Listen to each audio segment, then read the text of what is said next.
بسم اللہ الرحمن الرحیم۔ السلام علیکم۔ ایک امیر عورت پیر صاحب کے پاس گئی اور کہا کہ پیر صاحب مجھے کوئی ایسا تعویذ دیں کہ میرا شوہر میری ہر بات مانے، جو بھی میں کہوں وہ میرے تابع ہو جائے۔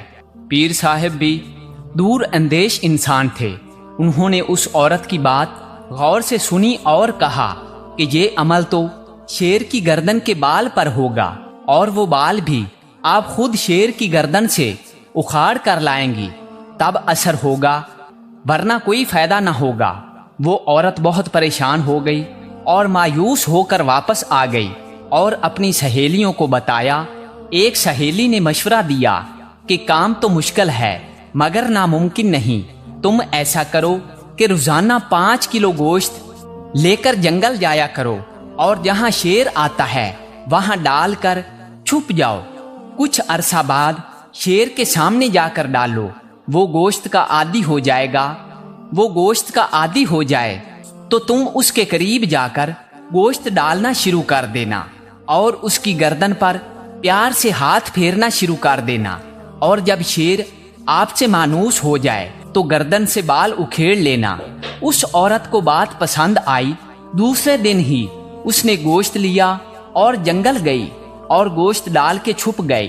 شیر آیا، گوشت کھایا اور چلا گیا۔ اس عورت نے 1 ماہ تک ایسا کیا۔ 1 ماہ بعد اس نے شیر کے سامنے جا کر گوشت ڈالنا شروع کر دیا تاکہ شیر کو پتہ چل سکے کہ اس کی خدمت کون کرتا ہے۔ کچھ عرصہ بعد شیر بھی عورت سے مانوس ہو گیا تھا۔ عورت نے شیر کی گردن پر آہستہ آہستہ پیار سے ہاتھ پھیرنا شروع کر دیا۔ ایک دن عورت نے موقع دیکھ کر شیر کی گردن سے بال اکھیڑا اور خوشی خوشی پیر صاحب کے پاس پہنچ گئی اور بال پیر صاحب کو دیا اور کہا کہ میں شیر کی گردن سے بال اکھیڑ کر لے آئی ہوں، اب آپ عمل شروع کریں۔ پیر صاحب نے پوچھا کہ کیسے لائی ہو، تو عورت نے پوری تفصیل بتا دی۔ پیر صاحب مسکرائے اور کہا کہ کیا تمہارا شوہر اس جنگلی درندے سے بھی زیادہ خطرناک ہے جو کہ خون خوار ہوتا ہے، جس کی تم نے چند دن خدمت کی اور وہ تم سے اتنا مانوس ہو گیا کہ تم نے اس کی گردن سے بال اکھیڑ لیا اور اس نے تمہیں کچھ بھی نہیں کہا۔ تمہارے شوہر کے ساتھ بھی پیٹ لگا ہوا ہے، تم اس کی خدمت کرو۔